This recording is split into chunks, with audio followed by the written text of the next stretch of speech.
Hello friends, welcome back to the daily soap update. आज रात अनुपमा के सीरियल में क्या होने वाला है हम आपको इस वीडियो में बताएंगे। सो गाइस, वीडियो को पूरा देखिएगा, चैनल को सब्सक्राइब करना ना भूलिएगा। वीडियो पसंद आने पर प्लीज़ वीडियो को लाइक कीजिएगा और अगर अभी तक आप लोगों ने बेल आइकन को प्रेस नहीं किया है वो भी प्रेस कर लीजिएगा, जिससे कि वीडियो अपलोड होते ही उसकी नोटिफिकेशन आप लोगों को मिल जाएगी। कल के एपिसोड में हम लोगों ने देखा था कि अनुपमा भांग के नशे में सभी लोगों से बात करती है, अचानक गिर जाती है। वनराज उसे रूम तक लेकर आता है और उसे सुलाता है और जब वो सुबह उठती है तो वनराज उसके मजे लेता है। वो बार बार पूछती है मैंने क्या कहा, मैंने क्या किया। उसे कुछ बातें याद रहती है और कुछ बातें याद नहीं रहती, तो वो बार बार वनराज से पूछती है। वहीं पर एपिसोड खत्म हो जाता है। आज के एपिसोड की शुरुआत भी वहीं से होगी। जैसे वो वनराज से ये सब बातें पूछेगी तो बा आकर बोलेगी कि तू कल बा को बेटा बोल रही थी। अनुपमा दौड़ते हुए बा के पैर पकड़ लेगी और बार बार सॉरी सॉरी बोलेगी और बोलेगी कि बा मुझे कुछ भी याद नहीं था, पता नहीं कैसे वो ठंडाई मैंने पी ली, क्या हुआ मुझे कुछ भी याद नहीं था, सॉरी सॉरी सॉरी सॉरी। तो बा बोलेगी कि अच्छा, तेरे सॉरी बोलने से जो कल तूने ब्रह्मास्त्र निकाले थे वो यू टर्न मारकर वापिस तेरे मुंह में आ जाएंगे क्या। पाखी भी बोलेगी मम्मी मैंने आपसे ये एक्सपेक्ट नहीं किया था कि आप ऐसा कुछ करेंगी। किंजल भी बोलेगी मम्मी मैंने भी नहीं एक्सपेक्ट किया था कि आप ऐसा कुछ करने वाली हैं। तो पाखी बोलती है सी दिस मम्मी, आपने कल क्या क्या किया, और उसे मोबाइल में सब कुछ दिखाती है। वो कैसे बा का फेस पकड़कर बा बेटा बोलती है, झूले पे बैठती है, दूरबीन से देखती है। ये सब देखकर अनुपमा को और ज़्यादा शर्म आती है। वो बार बार अपना फेस ढकती है और बार बार सॉरी सॉरी सॉरी करती है। बापूजी कहते हैं चलो कोई नहीं, हम लोगों ने ऐसा सोचा नहीं था, पर कम से कम इससे ये तो पता चला कि तू हमारे बारे में सोचती क्या है। अनुपमा बोलती नहीं बापूजी, मैं ऐसा कुछ नहीं सोचती, पता नहीं मैंने कल क्या किया, मुझे कुछ नहीं पता। तो समर बोलता है mummy it was too much funny. तो बापूजी वगैरह सभी लोग हंस देते हैं और अनुपमा सबका फेस देखती है। तो बापूजी बोलते हैं बेटा तू चिंता मत कर, हम तेरे से नाराज़ नहीं हैं। तो बा बोलती है मैं नाराज़ नहीं हूँ, पर मैं सास हूँ, और उसे प्यार से गले लगाती है और उससे कहती जा अब जाकर नहा ले और तैयार हो जा और बाकी की सब बातें छोड़ दे, अब मत सोच। और अनुपमा जैसे वहाँ से जाती है तो उसे याद आता है कि वो वनराज से भी कहती है कि मैंने आप ही से प्यार करा था लेकिन आपने मुझसे प्यार नहीं किया। सब बातें उसे फिर अचानक याद आती है और वो पीछे पलट कर वनराज को देखती है। वनराज जैसे उसकी तरफ देखता है तो उसे शर्म आ जाती है, वो फिर से वहाँ से चली जाती है। फिर सभी लोग कमरे से चले जाते हैं और वनराज का मोबाइल में एक मैसेज आता है। वो जैसे मैसेज ओपन करता है उसमें लहंगे के पिक्स होते हैं। फिर वो काव्या को कॉल करता है। काव्या लैपटॉप पे काम कर रही होती है। वो फ़ोन उठाती है और कहती है, वनराज पूछता है ये सब क्या है। तो काव्या उसे कहती है कि अरे ये लहंगे के पिक्स है, मैंने तुम्हें भेजे, अब डिवोर्स तो होने ही वाला है, फिर हम शादी करेंगे। तुम्हें नहीं पता शादी की तैयारियों में कितने काम होते हैं, तो मैंने सोचा क्यों ना अभी तैयारी कर दूं। देखो वी, मैं रेड लहंगा नहीं पहनूंगी, रेड मेरे लिए लकी नहीं है, और आजकल लाइट पिंक बहुत चल रहा है, तो मैं सोच रही थी कि थोड़ा सा डार्क पिंक पहनूंगी और तुम येलो कलर की शेरवानी पहनना। तो वनराज बोलता जब सब कुछ डिसाइड कर ही लिया है तो तुम ये भी बता दो कि झांकी में कैसे आऊँ, घोड़े पे या चप्पू पे।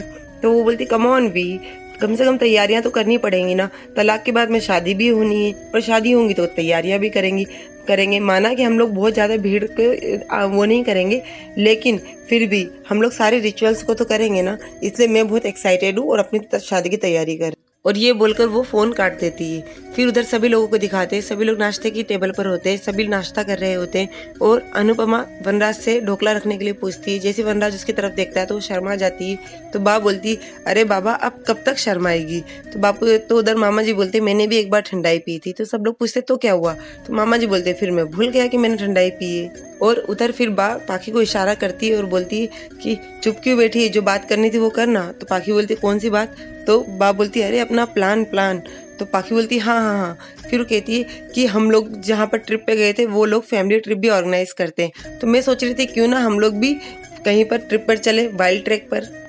अनुपमा ये सारी बातें सुनती है, फिर कहती है कि मैं ढोकला लेकर आती हूँ और वो किचन में चली जाती है। फिर इतनी देर में डोरबेल बजती है। वनराज कहता है मैं जाता हूँ। वो जैसे जाता है तो वहाँ पर तलाक का नोटिस लेकर एक आदमी आता है। वो तलाक का नोटिस लेता है। अनुपमा आती है, पूछती क्या है, तो वो कहता है कि तलाक का नोटिस आया है, 3 दिन के बाद में हमारा डिवोर्स फाइल हो जाएगा। अनुपमा को थोड़ा सा बुरा लगता है। दोनों एक दूसरे का फेस देखते हैं और इसके बाद में उधर देखते हैं कि सभी लोग पिकनिक की प्लानिंग करते हैं कि ऐसा करेंगे, वहाँ पर जाएंगे, ये पैकिंग करेंगे, वो पैकिंग करेंगे। तो फिर सभी लोगों की बात सुनकर अनुपमा धीरे से बोलती है 3 दिन के बाद में हमारा तलाक होने वाला है। सभी लोग अपनी पिकनिक की बातों में मस्त होते हैं, कोई उनकी बात नहीं सुनता है। धीरे से वनराज भी बोलता है कि तलाक का नोटिस आया हुआ है, 3 दिन के बाद में तलाक हो जाएगा, लेकिन घर के सभी लोग उनकी बात सुन ही नहीं पाते और अपनी पिकनिक की बातें ही करते हैं। तो अनुपमा कहती है चलिए अब हम लोग इन्हें बाद में बताएंगे, और ये बोलती है। फिर इसके बाद दोनों को ऊपर दिखाते हैं। अनुपमा कहती है जब हम लोगों ने शादी के फेरे लिए थे तो पंडित जी ने कितने सारे वचन हमें बताए थे, तो ऐसा लगा था कि एक तलाक का नोटिस 7 जन्म के साथ को कैसे छोड़ सकता है, लेकिन अब पता चला कि हाँ ऐसा होता है। वनराज कहता है रिश्ता टूटता नहीं है, सिर्फ छूट जाता है, यादें दिल में रह जाती है। तो अनुपमा कहती है हाँ, और वो यादें बिल्कुल धीरे धीरे जाती है। वनराज कहता है हाँ, वो धीरे धीरे आदत तो डालनी पड़ेगी, नहीं तो बस फिर सुबह उठते से बस यही मुंह से निकलेगा अनुपमा चाय लेकर आओ, और दोनों मुस्कुरा देते हैं। फिर अनुपमा कहती है अभी तक तलाक का नाम सिर्फ लोगों के मुंह से सुना था, तो ऐसा लगा था तलाक एक ऐसी चीज़ है जो लोगों के घर पे होती है, लेकिन अब पता चला तलाक एक ऐसी चीज़ है जो कि परिस्थिति आने पर करनी ही पड़ती है। बस दोनों की इसी तरह से बात होती है। अनुपमा चली जाती है। फिर इसके बाद में वनराज कॉरिडोर पर खड़ा हुआ तलाक के पेपर लेकर सोचता रहता है। फिर वो पुरानी बात सोचता है कि एक बार उसने अनुपमा को तलाक के पेपर दिए थे और बोला था इसे संभाल कर रख दो। अनुपमा ने पूछा था ये क्या है, तो वो बोलता है ये तलाक के पेपर है। अनुपमा रोने लग जाती है, आप मुझे तलाक क्यों दे रहे हैं, मैंने क्या किया है, हमारे 3 बच्चे हैं। तो वनराज उसे बोलता है अरे बाबा हमारे तलाक के नहीं है, मेरे एक दोस्त के तलाक के, तो इसलिए तुम्हें संभाल के रखने को बोल रहा हूँ। तुम पागल हो या मुझे किसी पागल कुत्ते ने काटा है जो मैं तुम्हें तलाक दूंगा। तो अनुपमा कहती यदि मैंने आपको तलाक देने की कोशिश की तो वनराज उससे कहता है तो मैं तुम्हें बाघ को इतनी डांट पड़वाऊंगा कि तुम तलाक के बारे में सोचोगी भी नहीं। तो अनुपमा उससे पूछती थी कि तो और आप क्या करेंगे। तो वनराज बोलता है कि मैं बाघ को भड़काऊंगा तुम्हारे खिलाफ, जिससे बाघ तुम्हें और डांटे। और वो उससे बोलता है कि तुम तो पागल हो, मैं सोच भी नहीं सकता हूँ कि मैं कभी तुम्हें तलाक दूंगा। और वो दोनों हंसते हैं। फिर इसके बाद में वनराज तलाक के पेपर देखता है और सोचता है कि कभी सोचा नहीं था कि कभी ये नौबत हमारे रिश्ते में भी आएगी। इतनी देर में वहाँ पर अनुपमा आती है। अनुपमा उसके पास आती है और कहती है कि तलाक होने वाला है ये जानते थे, लेकिन जब तलाक की डेट पास में आ गई तो ऐसा लग रहा है कि बता भी नहीं सकती कैसा लग रहा है, बहुत अजीब लग रहा है, ऐसा लग रहा है कि दिल में कुछ टूट सा गया है। तो वनराज बोलता है हाँ शायद इसीलिए चुभ रहा है, बहुत तकलीफ हो रही है, तुम्हारे बगैर जीने की आदत नहीं है, कभी सोचा भी नहीं था कि कभी ऐसे भी दिन आएंगे जिसमें घर में तुम मुझे नहीं मिलोगी। तो अनुपमा मुस्कुरा देती है और कहती है जो भी है चलो आदत तो है, और वो तो बहुत अच्छा हुआ कि तोशु और समर यहाँ पर नहीं है, यदि वो दोनों भी होते तो तोशु आपको दुखी नहीं देख पाता और समर मेरे आंसू नहीं देख पाता। फिर अनुपमा कहती है देखिए ना आज मैंने आपसे कितनी खुल के बात करी, इतनी खुल के बात तो मैंने आपसे कभी भी नहीं कर पाई थी जितनी खुल के बात आज मैंने आपसे करी है। तो वनराज मुस्कुरा देता है और इसके बाद में वनराज बोलता है अभी ऐसे माहौल में मेरा दिल नहीं कर रहा है, सबको मना कर देना कि पिकनिक पर नहीं जाऊंगा मैं। तो अनुपमा कहती है चलते हैं ना, ये 4 दिन के जो समय है हमारे पास में, ये 4 दिन हम भी खुशियों से बिताते हैं और घर वालों को भी खुश होने का पूरा अधिकार है, क्योंकि इस रिश्ते में हम दोनों के जो ये रिश्ता जो बंधा है इसमें सिर्फ हमारा रोल नहीं है, इसमें घर वालों का भी रोल है, तो उन्हें भी खुश होने का पूरा अधिकार है, तो उन्हें भी ये मौका देते हैं ना। तो वनराज उसे हाँ कर देता है और दोनों मुस्कुरा देते हैं और दोनों एक दूसरे को हाई फाई करते हैं और वहीं पर एपिसोड खत्म हो जाता है। कल के एपिसोड में हम लोगों को दिखाएंगे कि घर के सभी लोग खड़े होंगे और बाइक पर वनराज और अनुपमा दोनों पिकनिक के लिए निकलेंगे।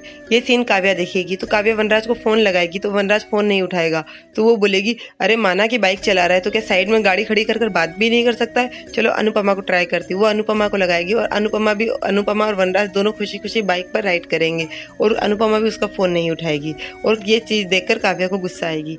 सो गाइज ये सब हमें अगले एपिसोड में दिखाएंगे। सो और आगे की अपडेट के लिए डेली सोप अपडेट से जुड़े रहिएगा। हम लोग कल फिर मिलेंगे नए एपिसोड में, तब तक के लिए take care and bye bye.